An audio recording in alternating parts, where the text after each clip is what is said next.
ধন্যবাদ জানাই সফল একজন ক্রীড়া অফিসার জনাব আকরাম হোসেন। আমরা জানি তার হাত ধরেই বগুড়ার ক্রীড়াঙ্গন আরো বেগবান হবে আশাবাদ রাখতে পারি।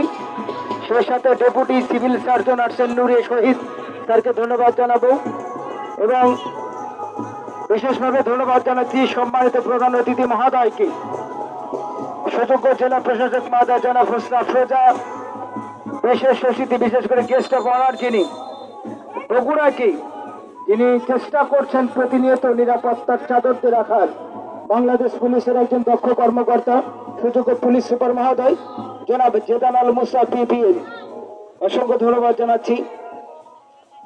এবং তিনি জানিয়েছেন ডিসি কাপের পরপরই police super cup kabaddi cup সেটাও শুরু হবে। বগুড়ার ক্রীড়াঙ্গন সবসময় ব্যস্ত সময় পার করে।